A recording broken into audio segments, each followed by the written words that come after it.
Voilà. Boker tov à toutes. J'espère que vous allez bien. Je suis très contente de vous retrouver. C'est le dernier cours de la série sur Pirkei Avot aujourd'hui.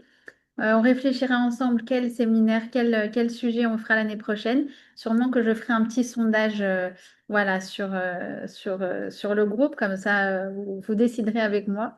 Voilà, alors j'en profite. Je vous fais voilà, la petite minute de pub pour la campagne de dons annuelle. Voilà, c'est aujourd'hui. Vous avez le lien et voilà, et celles qui peuvent participer, et ben, qu'elles soient bénies. Et surtout, si vous participez, écrivez-moi un petit mot. J'adore les petits mots dans la campagne à l'odon, c'est ce qui me donne le plus de force. Souvent, mon mari se moque de moi, il me dit, tu préfères les mots à l'argent? J'ai dit, ouais, c'est vrai, je préfère les mots à l'argent. Voilà. Oh, Hachem. Voilà, donc j'ai fait ma petite pub et je vous remercie par avance. Alors, donc aujourd'hui, on va terminer la Mishnah qu'on avait vue la dernière fois, la numéro 15. Mais avant ça, j'aimerais qu'on étudie la Mishnah numéro 14 que je vais vous partager tout de suite. Alors, elle est là. Elle est là, elle est là. Hop. Bon, je vous la montre comme ça. Partager. Là, voilà. Alors, Hillel Azaken, donc Hillel, ou Aya Omer, Im en ani li mili, ou ksheani leatzmi ma'ani, ve im lo arshav et matai. Alors en français, ça donne quoi? Si je ne suis pas pour moi, qui sera pour moi? Et si je ne suis que pour moi, alors que suis-je donc? Et si ce n'est pas maintenant, alors quand? Alors, c'est, je pense, la Mishnah dans Pirkei Avot qui est la plus connue au monde. Même parfois, par certaines personnes non juives la connaissent. Et c'est très intéressant de voir que les Israéliens, même les moins religieux qui n'ont jamais eu d'instruction de Torah, connaissent cette Mishnah par cœur. D'accord? Donc, on voit à quel point, on va voir à quel point elle est fondamentale. Alors, donc déjà, qu'est-ce qu'il veut nous dire, Hillel, à travers ces 3 points? Donc le premier, comme on a dit, c'est si je ne suis pas pour moi, alors qui le sera? Alors, premièrement, cette Mishnah, elle nous enseigne le sens profond de la responsabilité personnelle. La Torah, elle prône la responsabilité. Chacun est responsable de lui-même. Alors, c'est vrai qu'elle prône également la solidarité, c'est-à-dire que, évidemment, qu'à certains moments de vie, on a besoin parfois d'un coup de pouce. Mais même si elle valorise la solidarité et l'entraide, elle refuse, j'ai envie de dire, toute logique d'assistanat. D'accord? Alors, le premier principe à comprendre, c'est que si je ne m'occupe pas de moi, personne ne le fera à ma place. Le cas type, vous savez, c'est la femme qui se lève à la 39 de fièvre, elle veut quand même aller au boulot et elle veut quand même aller déposer ses enfants et elle veut quand même faire des gâteaux pour ce soir. Et tu lui dis, je t'explique, si toi tu te reposes pas, personne ne peut le faire à ta place. Il n'y a que toi qui peux te reposer pour toi-même. D'accord? Et c'est une logique qui est beaucoup plus large, c'est-à-dire que personne ne peut prendre ma vie en main à ma place. Je me prends en charge, je construis mon histoire. Et en tant que juif, en tant qu'individu, je ne dois pas rester passif en attendant que ma vie se construise. Parce que si je ne le fais pas, personne ne le fera à ma place. Ça veut dire aussi d'arrêter de chercher des excuses. Il dit souvent, le Rav Ben Chetrit, certaines personnes sont tellement occupées à se justifier des raisons pour lesquelles ils ont raté ou qu'ils n'ont pas réussi. Ils sont tellement occupés à trouver des justifications qu'en fait, ils n'ont pas le temps de construire leur vie. Combien de fois on entend, c'est pas de ma faute, c'est à cause de lui, pourquoi c'était à moi de le faire, il fallait que quelqu'un d'autre le fasse, d'accord? C'est autant d'arguments qu'on utilise qui nous font perdre du temps. Parce qu'en fait, ça nous empêche de prendre notre vie en main. Bien sûr que les gens, les autres, les proches, euh, peuvent avoir, bien sûr, une influence sur notre existence. D'accord? Mais la direction que prend notre vie, elle dépend avant tout de nous. C'est ce que nous dit le Talmud. Bederer she'adam rotze lalechet, molichim oto milemala. De là où tu veux aller, dans ta tête, là où tu t'es fixé, la direction que tu t'es fixée, de là-haut, on va t'envoyer des émissaires qui vont te permettre de t'y diriger. D'accord? Donc, prends soin de toi, occupe-toi de toi. N'attends pas que les autres le fassent à ta place. D'accord? Et c'est vrai que parfois, il y a des gens qui peuvent nous mettre des bâtons dans les roues et qui n'ont pas été à la hauteur. C'est vrai. Mais n'oublie pas, c'est ce que nous dit cette Mishnah, que ta dynamique de vie, c'est toi et toi seul qui la mets en place. D'accord? Donc, premier point, c'est notre responsabilité. Deuxième point que veut dire cette Mishnah, c'est notre indépendance. Souvent, nos blocages, ils viennent du fait qu'on est dépendant des autres. Attendre que l'autre il nous fasse, attendre qu'il nous motive, attendre qu'elle nous invite, attendre qu'elle nous ouvre la voie, attendre qu'elle nous demande pardon. Et si l'autre ne fait pas, alors nous, on reste frustrés. Et on se dit non, mais c'est pas de ma faute, j'ai pas pu y aller. Non, mais j'ai pas pu aller à cet événement parce que personne n'est venu me chercher. Ouais. Allô, comme elle disait la rabbinite Ben Chetrit, indépendante. Notre action ne doit pas dépendre d'aucun facteur extérieur. Et cette personne-là ne peut pas venir te chercher. Bah, tu te débrouilles, tu prends un taxi, tu trouves quelqu'un d'autre, tu agis, point final. Arrête de trouver des excuses ou arrête de trouver des coupables sur qui remettre la faute. Parce que tant que tu fais ça, tu es en train de te décentrer de la réalisation de ton objectif. Vous savez, des fois, on arrive en retard. Moi, je suis la pro pour faire ça.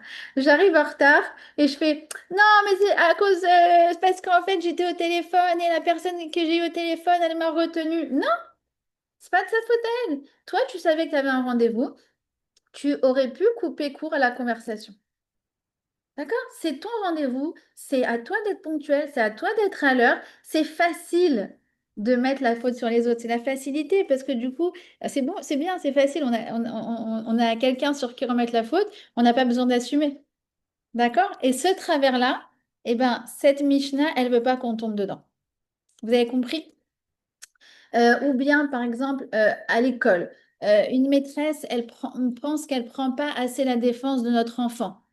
Alors, il y en a qui vont dire oui, cette prof, elle est nulle, qui vont écrire sur les groupes WhatsApp des parents, oui, il s'est passé ça, la prof, la prof, la prof, la prof. Mais qu'est-ce que toi, tu peux faire? Si tu penses vraiment que ton enfant se fait embêter à l'école, qu'à cela ne tienne, tu dois prendre ce dossier. Si elle, elle n'est pas à la hauteur, eh ben toi, tu vas faire tout ce qui t'incombe en tant que parent pour défendre ton enfant. D'accord? Donc, elle te dit, cette Mishnah, arrête de chercher des coupables. Ne perds pas ton temps à accuser ceux qui font pas bien leur travail ou ceux qui ne sont pas à la hauteur, parce qu'on en croisera toujours des gens comme ça. Mais essaye plutôt de réfléchir comment toi et toi-même, tu peux contribuer à améliorer cette situation. D'accord? Au lieu, moi, c'est un grand principe, hein. Au lieu de chercher des coupables, cherche des solutions.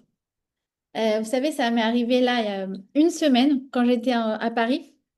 J'avais un événement et sans rentrer dans les détails, ce qu'on avait convenu, c'est que moi, je faisais une intervention et que, en fait, la responsable de l'événement, eh ben, elle coordonnait tout. Il n'y avait pas que mon intervention, il y en avait d'autres. Il y avait des ateliers qui étaient prévus, il y avait de la déco, il y avait, bon, voilà. Enfin, en gros, elle était responsable de ça. De toute façon, moi, j'habite même pas en France, donc j'arrivais en guest, quoi, pour faire, pour faire le cours. Et vendredi, je l'appelle vendredi à 18h et je lui demande à quelle heure je dois intervenir. D'accord? Donc ça commence comme ça. Heureusement que j'ai appelé vendredi à 18h parce que tenez-vous bien. Elle m'a dit, ah, ça tombe bien que tu me parles de ça puisque nous n'avons rien organisé. Maintenant, moi, j'avais envoyé des affiches, il y avait des gens qui avaient pris leur place. En plus, il y avait des gens qui avaient payé leur place. Enfin, et puis, il y avait écrit plein de choses sur l'affiche, comme quoi il y aurait un DJ, quoi, il y aurait ceci, il y aurait ça. J'ai dit, vous n'avez rien organisé. Alors, effectivement, il y a eu un couac. Il y a quelqu'un qui a perdu un proche. Bref, elles ne m'ont pas prévenu. Et Et je suis là, je suis au téléphone et je suis en panique, quoi. Et donc, j'étais en France, il y avait ma mère qui passe, qui dit, mais c'est scandaleux, mais c'est très grave, c'est très, très... Je lui dis, attends, je veux pas savoir. C'est de la faute de qui? Ça m'intéresse pas. Je veux pas commencer à perdre mon énergie pour absolument que je prépare un événement pour dimanche soir. C'était dimanche soir. Écoutez bien, j'ai commencé à passer des coups de fil et vraiment Hachem m'a aidé. Vraiment Hachem m'a aidé. J'ai trouvé la musique, vraiment merci Hachem. J'ai trouvé l'atelier, j'ai trouvé la déco, j'ai trouvé le photographe. Je sais même pas comment j'ai réussi à faire ça dans les 2 heures avant Shabbat. Heureusement qu'en France, Shabbat rentre très tard. Et voilà, je suis rentrée dans Shabbat vraiment très sereine. Et je me suis dit, bah, si j'avais commencé à lui dire à quel point elle n'avait pas été à la hauteur, ce que j'aurais pu faire, ce que j'étais tentée de faire, eh ben, vous voyez ce que je veux dire? J'aurais pas eu le temps, tout simplement, de mettre mon énergie dans le fait de résoudre mon problème. D'accord?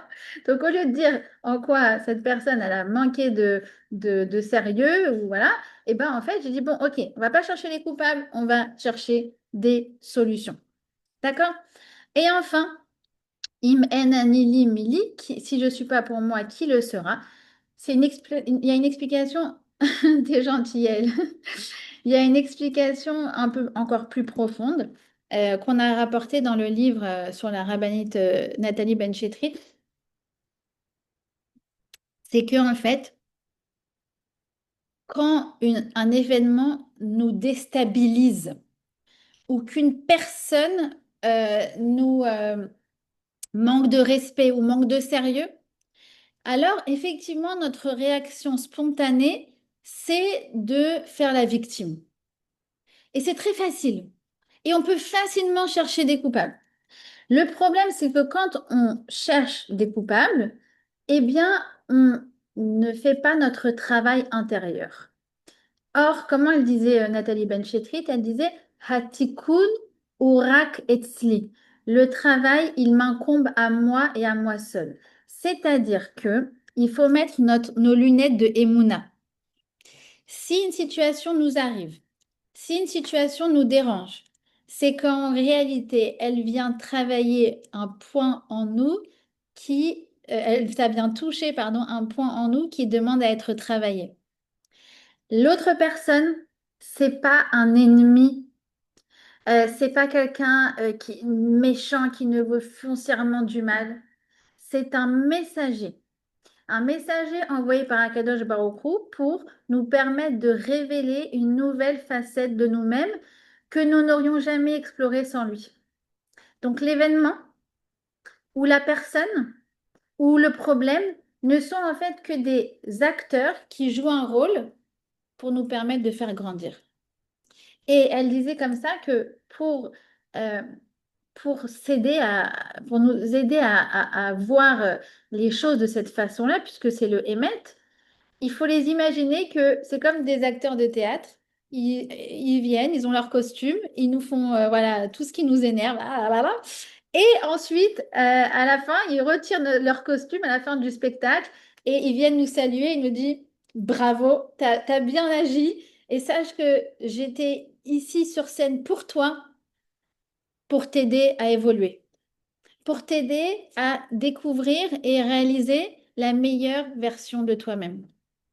Et ça nous demande à nous de prendre du recul, de vider notre réservoir d'animosité, d'accord? Et c'est donc une autre démarche complètement. C'est-à-dire que euh, on ne doit pas voir les choses, comment dire, trop au premier degré, mais prendre de la hauteur et se dire, OK, s'il y a quelque chose qui ne va pas, j'ai été confrontée à un problème, j'ai été confrontée à une personne qui a manqué de sérieux. Alors, qu'est-ce que j'ai à apprendre de cette situation? Comment moi je peux agir? Comment moi je peux grandir? Comment je peux grandir à travers cette difficulté qu'on m'envoie ou cette épreuve? D'accord? Et ça nous permet non seulement de travailler notre émouna, travailler notre intériorité, travailler notre joie intérieure, notre simcha, et ça nous permet de gagner en stabilité. Parce que sachez que les gens qui accusent à tout le monde, ils vivent dans une tempête d'émotions, de, une tempête émotionnelle tout le temps. C'est vrai. Vous êtes d'accord ou pas? C'est de la faute de lui, c'est de la faute de elle. À cause de ça, il m'est arrivé ça. Après, je suis arrivée en retard. Et en plus, tatati, et en plus, tatata. Tout le temps dans la frustration, la frustration, la frustration, la tempête émotionnelle. Alors que quand on se dit non, ça m'incombe à moi de travailler sur moi, alors qu'est-ce qui se passe? C'est qu'en fait, on garde une paix intérieure. Et si on n'y arrive pas, on se tourne vers Hachem et on lui dit, Hachem, aide-moi à me renforcer sur ce point, aide-moi à garder ma stabilité, aide-moi à avoir un vrai regard sur les choses qui est que ce que tu m'envoies, c'est bidiouk, c'est exactement ce dont j'ai besoin pour me travailler. D'accord? Ensuite, euh, elle dit, Ve imani latmi azma'ani. Et si je ne suis que pour moi, alors qu'est-ce que je suis? Et là, c'est la suite de la Mishnah, parce que justement, si on est trop centré sur nous-mêmes, alors on peut avoir tendance à oublier les autres.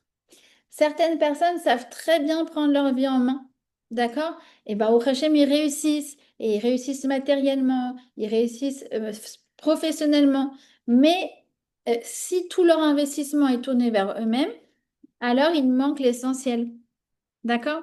Et donc, du coup, cette Mishnah, elle vient nous dire que à partir du moment où on a pris nos responsabilités, alors ça n'a du sens que si après on partage ce qu'on a travaillé avec les autres.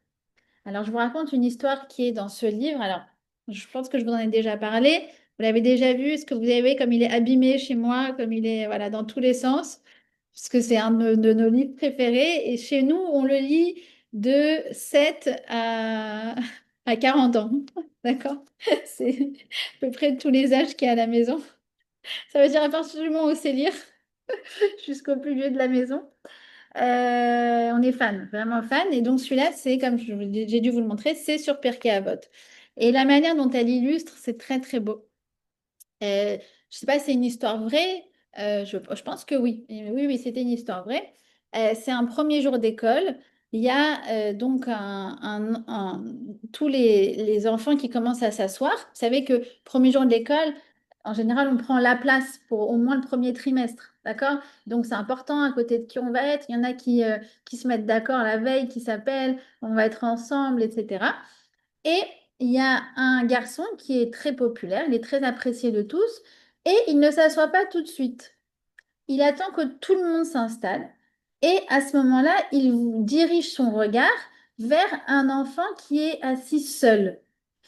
Et une fois qu'il voit que personne s'assoit à côté de lui, alors il prend son sac et il s'installe à côté de lui. Alors le professeur est un petit peu intrigué et plus tard, il lui demande pourquoi tu étais assis à côté de lui alors que moi je te connais, je sais avec qui tu es ami et tes amis, ils étaient ailleurs et tu n'as pas cherché à te mettre à côté d'eux. Et l'enfant répond, moi, mes parents, ils m'ont toujours dit, le premier jour d'école, regarde bien qui est autour de toi. Il y a toujours un enfant qui est seul, un enfant qui ne connaît personne ou que personne n'a choisi pour se mettre à côté de lui et va t'asseoir à côté de lui. D'accord? Ça sera peut-être simplement juste une place, mais pour lui, ça peut lui changer toute sa journée, ça peut lui changer tout son trimestre et ça peut lui changer toute son année et ça peut lui changer toute sa vie. Et ça, j'ai envie de vous dire, c'est de l'éducation. D'inviter nos enfants à dire, est-ce que tu vois qu'il y a quelqu'un qui est seul? Est-ce que tu vois qu'il y a quelqu'un qui a besoin? Est-ce que tu... Voilà, essaye de repérer, ne pas être centré que sur toi, sur ta petite personne. D'accord? Et donc, c'est ce que cette Mishnah veut nous dire. Être responsable de soi, bien sûr, c'est indispensable, mais la Torah nous demande de tourner notre regard vers l'autre. D'accord? J'ai oublié de dire, excusez-moi, j'avais une quatrième explication sur im en anili mili. Si je ne suis pas pour moi, alors qui le sera? C'est quelque chose qui figure dans la Gemara. Il y a écrit comme ça que tout est entre les mains d'Hachem. euh, euh, tout est entre les mains d'Hachem, sauf la crainte d'Hachem. Et la Gemara précise, et sauf les rhumes. C'est-à-dire que quoi? C'est-à-dire que si quelqu'un se met près de la fenêtre, qu'il n'a pas pris ses dispositions et qu'il s'est mis devant la fenêtre alors qu'il faisait froid et qu'il n'était pas assez couvert, eh bien, qu'il ne vienne pas après dire c'est de la faute d'Hachem. Ah, bah, c'était Mektoub. Ah, bah, c'est le destin que Hachem avait réservé. Eh ben non, ça ne marche pas. Ça ne marchera jamais. D'accord? Tu es responsable de ce qui t'incombe. De ce qui t'incombe. Et parfois, j'ai envie de vous dire, Hachem a bon dos. Mais c'est à nous de prendre nos responsabilités et on ne doit en aucun cas faire preuve de ce que j'appellerais de négligence. D'accord? Donc ça aussi, c'est quelque chose qui est très, très important. Midrash je crois que c'est Shem Mishmuel qui dit que Im en anili mili, si je ne suis pas pour moi, alors qui est, euh, qui est pour moi? Euh, et qui explique, je reviens à la Mishnah numéro 1, excusez-moi parce que je me suis rendu compte que j'avais oublié encore deux explications. Euh, alors, si je ne suis pas pour moi, alors si ma vie ne m'appartient pas, alors à qui appartient ma vie? À Hachem. C'est lui qui dirige le monde, c'est lui qui me donne des capacités, c'est lui qui me donne des ressources, c'est lui qui me donne l'intelligence, c'est lui qui m'a donné une famille, c'est lui qui me donne des relations, des amis, et c'est même lui qui me donne mon existence. D'accord? Alors, je ne dois pas m'enorgueillir, ni de mes talents, ni de rien, parce que tout est un dépôt confié par le Créateur, en vue de quoi? De m'aider à réaliser ma mission sur Terre. Donc encore une fois, cette Misha, elle veut absolument qu'on prenne notre destin en main. Et comme je vous ai dit en deuxième partie, non seulement qu'elle nous donne, elle nous invite à prendre notre destin en main, mais deuxièmement, utiliser cette responsabilité en vue d'aider les autres. D'accord? C'est-à-dire être responsable de soi, c'est indispensable, mais la Torah nous demande ensuite de tourner notre regard vers l'autre. D'accord? Et en vérité, je ne deviens véritablement moi-même que lorsque je sais faire une place à l'autre. C'est ça la grandeur. D'accord? Je vous la répète, je ne deviens vraiment moi-même que lorsque je sais faire une place à l'autre.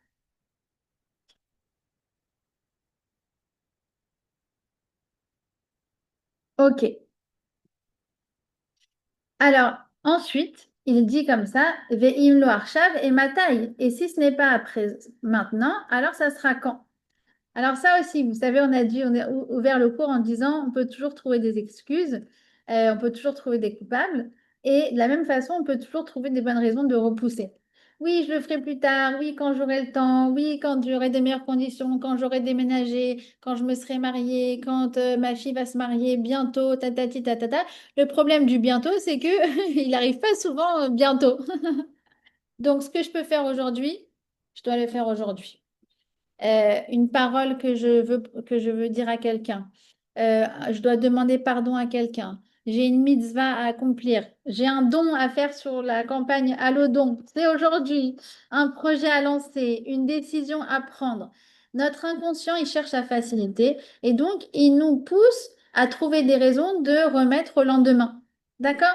Et il nous dit non, c'est maintenant. Le jour le plus important de ta vie, c'est ni hier, ni demain, c'est aujourd'hui. Hier, c'est déjà passé. Demain, ça n'existe pas encore. Le seul moment sur lequel tu as réellement du pouvoir, c'est le présent.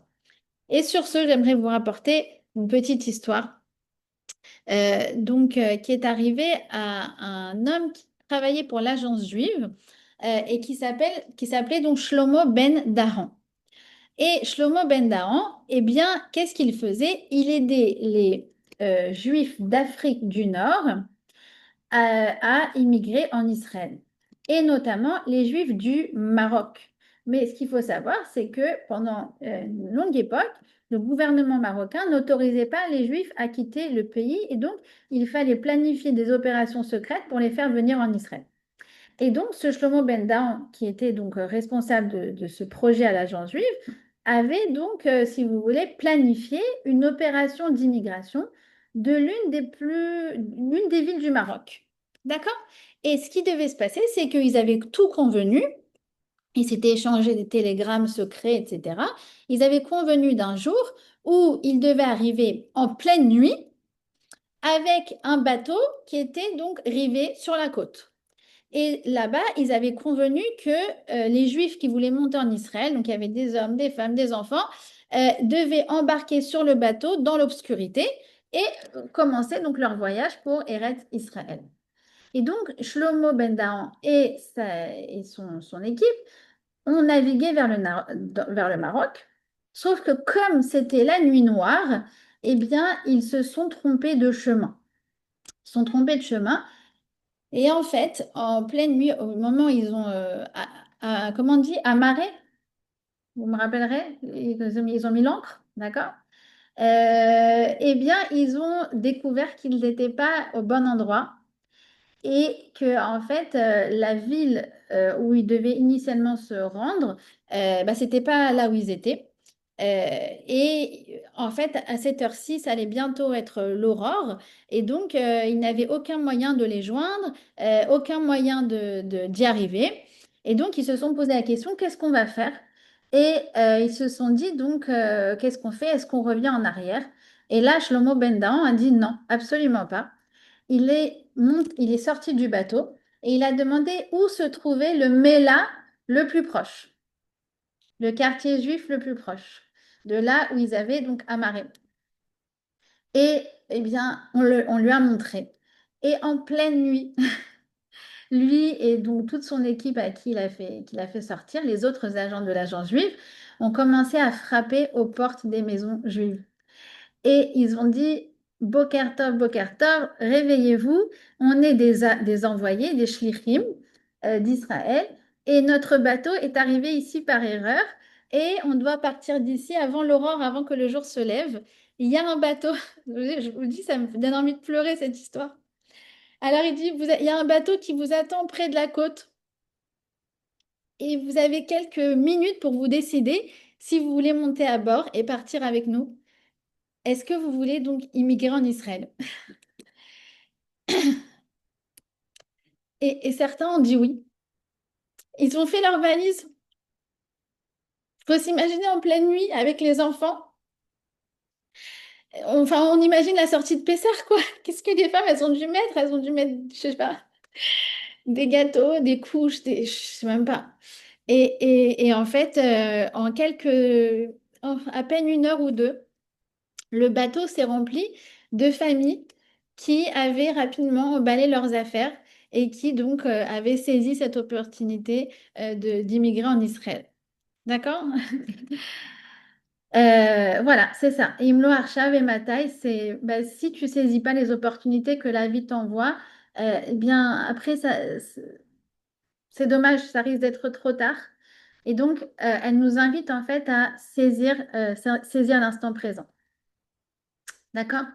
Et j'aimerais terminer sur une petite chose que j'avais lue qui, je trouve, est très inspirante. Et je vais vous la lire. C'est un exercice que vous pouvez faire. D'accord? C'est un exercice que vous pouvez faire.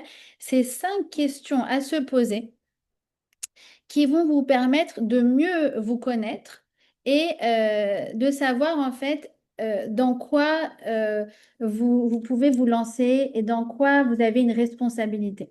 D'accord? Premièrement, c'est qu'est-ce que vous feriez gratuitement? D'accord? Réfléchissez à des activités que vous pouvez faire sans voir le temps passer. Qu'est-ce qui vous fait oublier de manger ou de dormir? Il y en a qui vont dire non, moi j'oublie jamais de manger, j'oublie jamais de dormir. Mais c'est vrai que des fois, quand on est à fond dans un projet et qu'on kiffe ce projet, eh ben, on peut oublier de manger. D'accord? Ça peut arriver. Moi, ça m'arrive la plupart du temps quand je prépare un cours. Je fais oh zut, il est 14h, 14h30, je dois vite aller chercher les enfants et j'ai pas eu le temps de manger, j'ai pas pensé en fait. D'accord? Ou sur quel sujet on peut parler pendant des heures sans s'arrêter. Alors du coup, voilà, ce qu'on est prêt à faire sans compensation ou sans rémunération, c'est en général quelque chose qui est de l'ordre de la vocation. D'accord? Toutes ces choses-là, c'est pour vraiment avoir une vision plus claire de votre mission et de votre vocation. Deuxièmement, dans quel domaine les gens se tournent-ils pour vous demander de l'aide? Posez-vous cette question aussi. Vous verrez que souvent vous êtes sollicité pour certains domaines en particulier, que les gens vous considèrent comme une référence. Parfois, moi je dis à des femmes, je leur dis oui, tu es experte dans ce sujet. Elles me disent non, experte de rien du tout. Je dis mais non, mais assume-toi, assume-toi. Pour moi, tu es experte dans ça et on t'attend pour ça. D'accord? Donc, souvent, ce que nous, on trouve naturel, eh ben, on le remarque même pas. Alors que pour les autres, eux, qu'est-ce qu'ils y voient? Ils y voient une expertise ou un talent particulier. D'accord? Donc, c'est aussi une manière de mieux se connaître. Troisièmement, demandez à vos proches qu'est-ce qui vous rend unique. Vraiment poser la question, voilà, en 3 points. Qu'est-ce que tu penses que j'ai de spécial? Quelles sont mes qualités particulières? Qu'est-ce que j'apporte au monde? Et vous verrez encore une fois que souvent, parce que comme nous on est très modeste, et souvent les gens, ils voient avec plus de clairvoyance ce que nous, on ne voit pas sur nous-mêmes. C'est normal. D'accord? Quatrième chose, qu'est-ce qui suscite chez vous l'indignation ou la colère? En général, quand il y a quelque chose qui nous donne envie d'agir ou de transformer le monde, ou quelque chose voilà, qui suscite notre indignation, eh ben, ça vaut la peine d'y réfléchir parce que c'est souvent un domaine dans lequel on a quelque chose à jouer. Quand on a une hypersensibilité à quelque chose, c'est que là aussi, il y a quelque chose à- à détecter et à intervenir, dans lequel il faut intervenir. Et enfin, la dernière chose, comment aimeriez-vous qu'on se souvienne de vous? Qu'est-ce que vous voulez qu'on écrive à votre sujet après 120 ans? D'accord? La manière dont vous avez euh, inspiré, la manière dont vous avez influencé le monde. Comme je dis souvent, ce qu'on va dire après 120 ans, c'est pas elle était PDG de truc. Elle a très bien réussi dans le domaine, dans sa carrière, dans ceci, dans cela. Évidemment que tout ça va nous paraître en fait absolument secondaire. Ce qui va nous paraître essentiel, eh bien, c'est ces choses pour lesquelles on a vraiment un plus, pour lesquelles on a vraiment un plus à apporter. Euh, donc, euh, donc voilà. Donc du coup, je vous invite à réfléchir à ça. Je vous raconte une petite histoire d'ailleurs à ce propos. C'est l'histoire d'un monsieur. Je crois que je l'ai encore lu dans l'Igdol. J'ai les 4 volumes, donc j'ai pas mal d'histoires en tête. Euh, c'est l'histoire, alors je vous dis pas son nom, je vous le dirai à la fin. C'est l'histoire d'un homme qui a inventé la dynamite. D'accord? Donc dynamite, c'est donc par définition explosif et donc c'est évidemment mortel. Et à l'époque, c'était ce qu'on utilisait quand on voulait faire un attentat, faire un meurtre, on utilisait donc la dynamite. Et ce monsieur, un jour, prend son petit déjeuner le matin, il ouvre le journal et à la fin du journal, vous savez, il y avait ce qu'on appelle les chroniques mortuaires. C'est-à-dire qu'en fait, vu qu'il n'y avait pas de réseaux sociaux, la manière d'annoncer que quelqu'un était parti de ce monde, c'était dans les chroniques mortuaires du journal quotidien. Et là, il voit que son nom apparaît et il y a marqué donc un tel, inventeur de la dynamite, qui a fait tant de morts est décédé hier. Alors déjà, il est très choqué parce que d'abord, ils se sont trompés, déjà, premièrement. Et deuxièmement, vous avez bien compris, ce qui le choque le plus, c'est ah, mais c'est vraiment ce que je vais laisser comme trace sur Terre. C'est vraiment, vraiment ça que je vais laisser comme trace sur Terre. Le fait qu'à cause de moi, il y ait des milliers de personnes qui ont été tuées. Et en fait, ça lui a fait, si vous voulez, un grand chamboulement intérieur.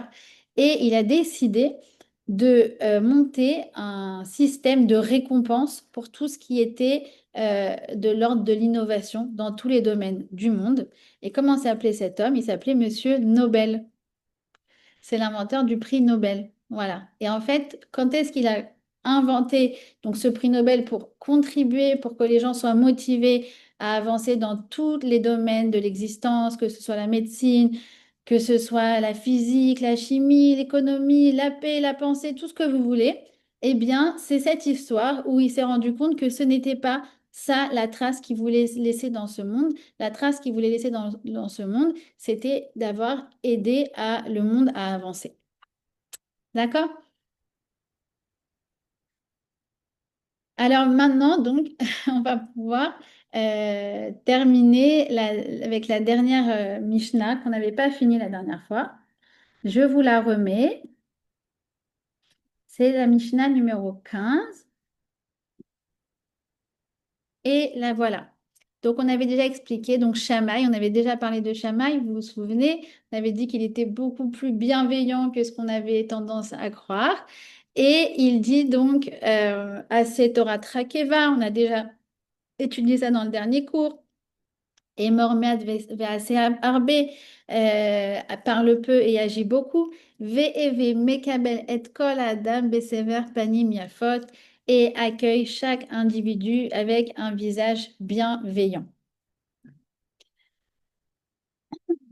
Et donc, ce que je voudrais terminer avec vous, c'est cette histoire donc c'est ce qu'il dit, donc accueillir chacun avec un visage bienveillant, et c'est ce qu'on va voir maintenant. Donc, souvenez-vous qu'on avait dit que souvent on le prenait pour le symbole de la rigueur, alors qu'en réalité, pas du tout. Mais bon, ça, je vais pas vous réexpliquer tout ça. Euh, alors, premièrement, donc, le Talmud nous invite à saluer les gens. C'est écrit que Rabbi Yochanan ben Zakkai, qui était un grand érudit, qui connaissait tout, qui a étudié jusqu'à rencontrer Eliyahu, qui a étudié jusqu'à rencontrer les Melaché Hacharet, les anges, qui a eu grandes responsabilités dans le peuple juif, d'accord? C'est quand même lui qui était le Gadol au moment de la destruction du Beth Amikdash, d'accord? De l'exil à Yavne, tout ça. Euh, et on dit que jamais personne n'a précédé son salut. Faut s'imaginer, il connaissait tout le monde. Ça veut dire que Yochanan Ben Zakkai, il se promenait dans la rue, il allait dire bonjour aux marchands. Ça veut dire qu'il allait à la synagogue et il allait lui-même dire bonjour à tous les fidèles. Ça veut dire que partout où il se trouvait, c'est lui le premier qui donnait son sourire, qui donnait son salut. D'accord? Et encore une fois, c'est une éducation.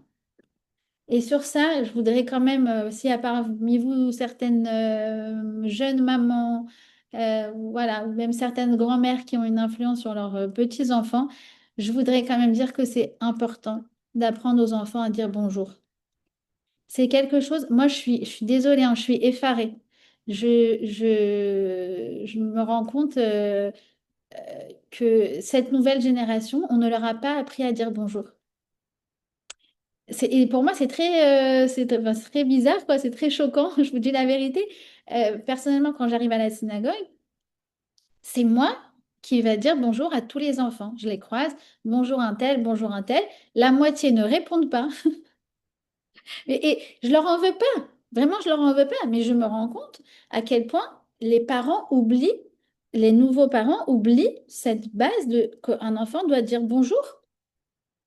Euh, et à un moment, j'ai dit à mon mari, j'ai dit, c'est fou, je sais pas si tu remarques, mais mais les enfants, ils disent pas bonjour. Mais elle dit, ah bon, c'est vrai?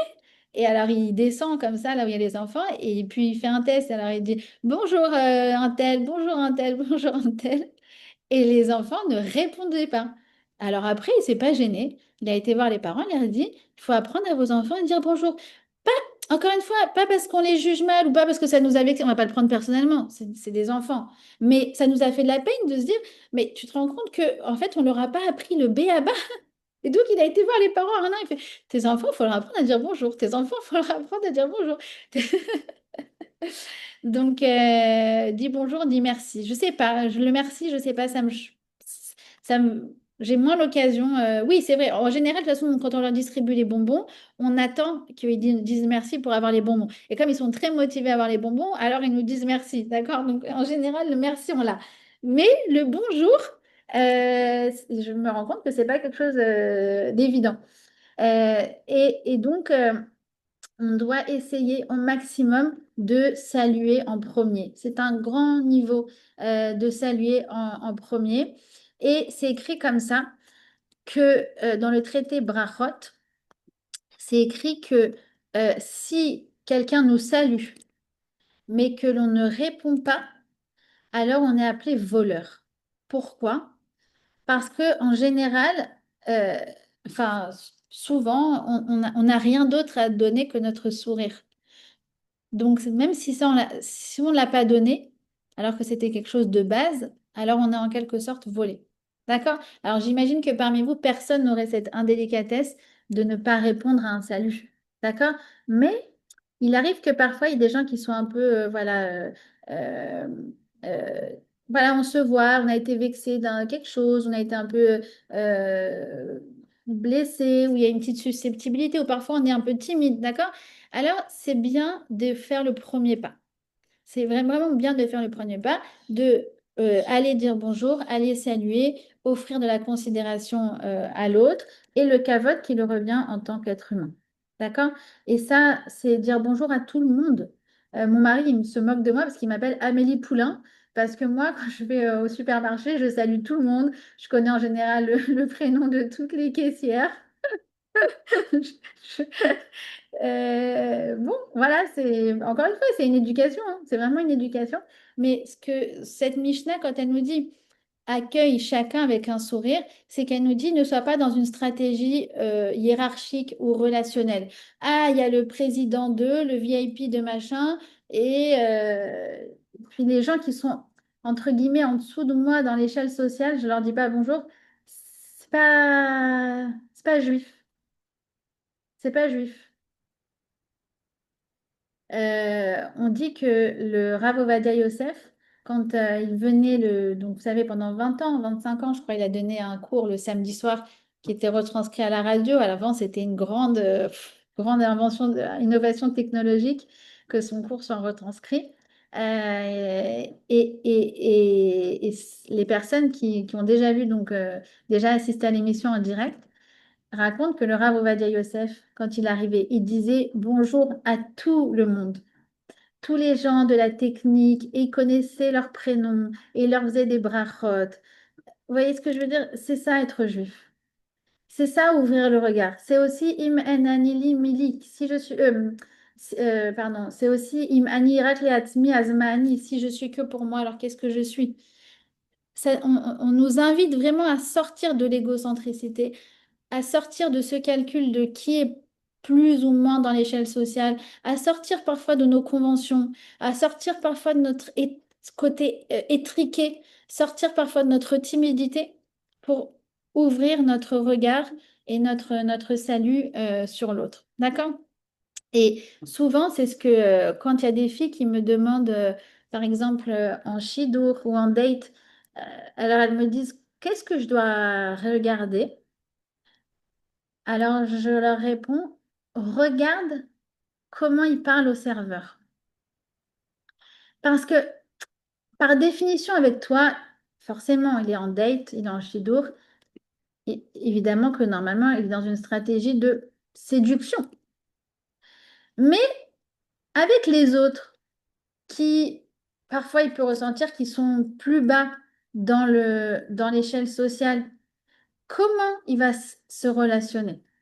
Eh bien, ça, c'est très significatif. D'accord? Donc, le Talmud nous dit qu'il vaut mieux donner un sourire à quelqu'un que un verre de lait. C'est écrit Gadol amalbin shinaim lechavero yoter mimashko chalav. C'est plus grand quelqu'un qui montre ses dents blanches, d'accord, que qui lui sert un verre de lait blanc. Pourquoi, nous dit le Talmud? Et regardez comment déjà nos Chachamim, il y a 2000 ans, ils avaient conscience de la psychologie humaine.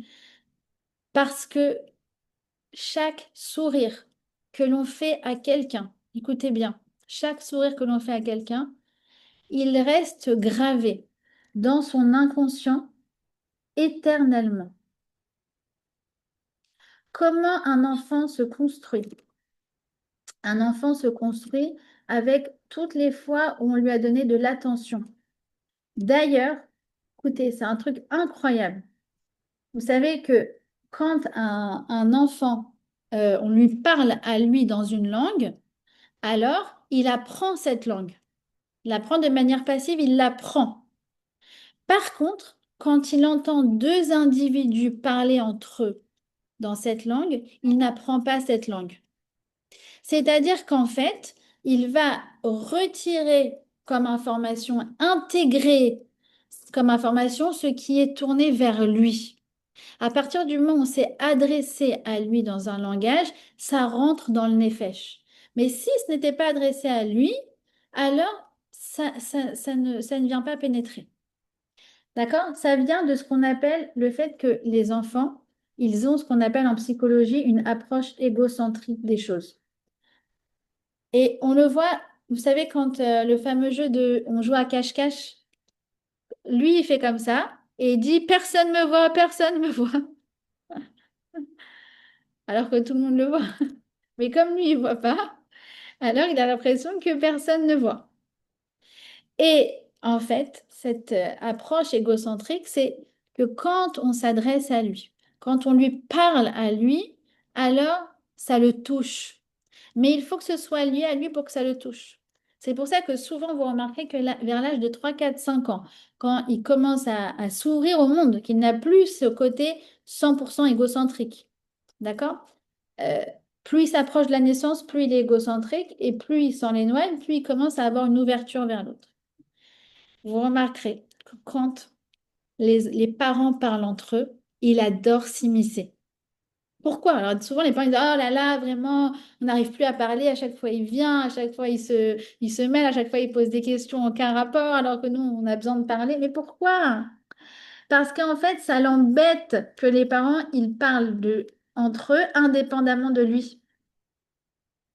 C'est la raison pour laquelle, si vous voulez qu'il vous laisse tranquille, vous dites, non chérie, t'inquiète pas, on parle de toi. Ah, il est rassuré. D'accord?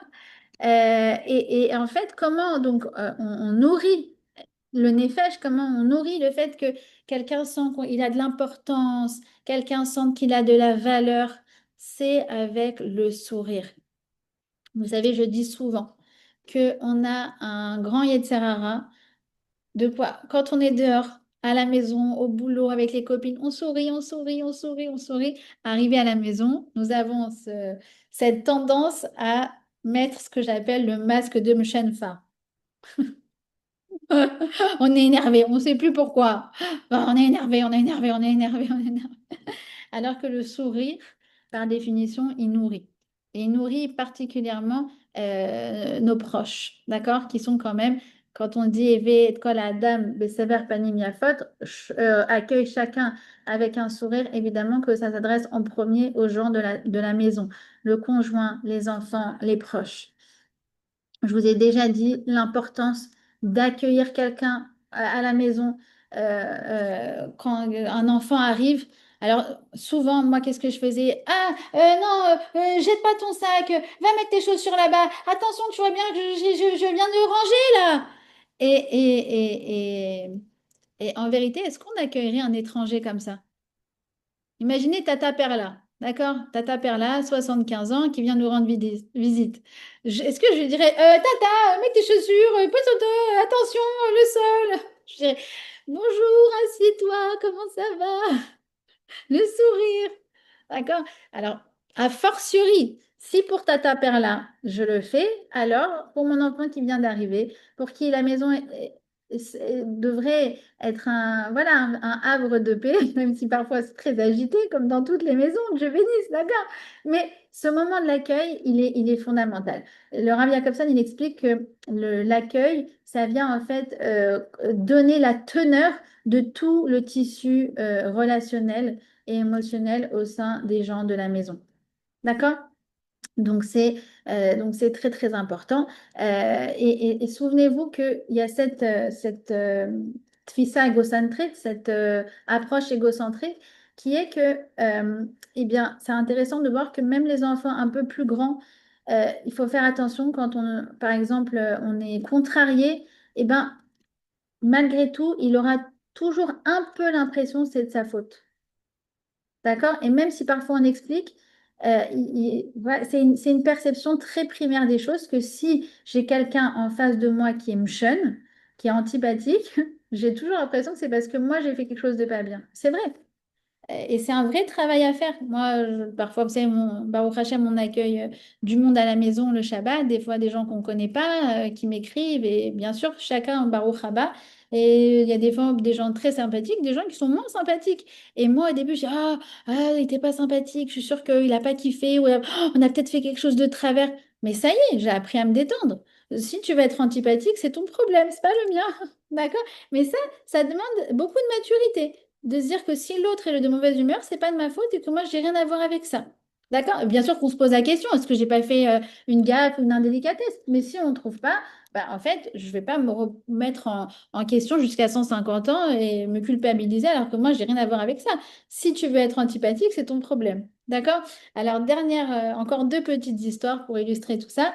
Premièrement, très mignonne une fille à l'école elle était naine je crois ou alors très petite je me rappelle plus très très petite et à chaque fois il y avait des petites filles un groupe de petites filles qui se moquaient d'elle et la manière dont sa mère l'a remontée à la maison c'est que quand elle rentrait parfois elle était triste alors sa mère lui disait tu sais le fait que ces filles se moquent de toi alors, je vous le dis en hébreu. Zelo omer alaïr, ze omer alehem. C'est-à-dire, ça ne veut rien dire sur toi, ça veut dire quelque chose que sur elle. Toi, tu es parfaite. Toi, tu es bien. Si elle se moque, c'est que sûrement que elles ont encore leur sensibilité, leur délicatesse à retravailler. Mais ça, c'est pas ton problème. D'accord? Et deuxième petite histoire qui va nous conclure sur le sourire et le fait de donner de l'importance à chacun, peu importe d'où il vient, peu importe sa place dans l'échelle sociale, peu importe qu'il soit de quelle religion qu'il soit, d'accord? Euh, c'est une prof qui a fait un contrôle de maths en classe de cinquième. Et donc, il y avait, je sais pas, 20 questions et c'était un contrôle d'algèbre. Et à la fin, il y avait une question bonus, à la question 21. Et la question, c'était, alors il y avait marqué, c'est pas, vous n'êtes pas obligé de répondre, mais que si vous répondez, vous aurez 5 points de plus. C'était quoi la question? Quel est le nom de la femme de ménage de l'école? Alors les petites filles, elles ont cru que c'était une blague. Et elles avaient dans le contrôle d'algèbre et tout, à la fin, elles voient ça, elles disaient, Madame, mais pourquoi? C'est quoi? C'était une blague. Mais c'est pas du tout une blague. C'est pas du tout une blague. Comprenez bien, comprenez bien que quoi? Que de savoir le nom de personnes que vous croisez, particulièrement quelqu'un qui tous les jours range votre classe, c'est bien plus important que toutes les leçons d'algèbre. D'accord? Donc du coup, alors pour la petite histoire, personne connaissait le prénom. Alors, elles n'ont pas eu la question bonus, mais à la fin de la classe, elles ont toutes couru vers la femme de ménage. Elles lui ont demandé son prénom et elles ont commencé à s'intéresser à elle. Voilà. Alors, je vous finis par un petit poème que m'avait donné à l'époque donc la rabbinite Janine Lemel, qui parle du sourire et qui va nous permettre de conclure notre séminaire sur Pirkei Avot et conclure donc sur une note positive. Euh, un sourire ne coûte rien et produit beaucoup. Il enrichit ceux qui le reçoivent sans appauvrir ceux qui le donnent. Il ne dure qu'un instant, mais son souvenir est parfois éternel. Personne n'est assez riche pour s'en passer, personne n'est assez pauvre pour ne pas le mériter. Il crée le bonheur au foyer, il soutient les affaires, il est le signe de l'amitié. Un sourire donne de la force à l'être fatigué, donne du courage au plus découragé. Il ne peut ni s'acheter, ni se prêter, ni se voler, car c'est une chose qui n'a de valeur qu'à partir du moment où il se donne. Et si quelquefois vous rencontrez une personne qui ne sait plus avoir le sourire. Alors soyez généreux, donnez-lui le vôtre, car nul n'a autant besoin d'un sourire que celui qui ne sait pas en donner aux autres. Voilà. Shavuot Tov. N'oubliez pas de participer au Hallodon. Si c'est pas aujourd'hui, alors quand est-ce que ça sera? Et j'ouvre les micros.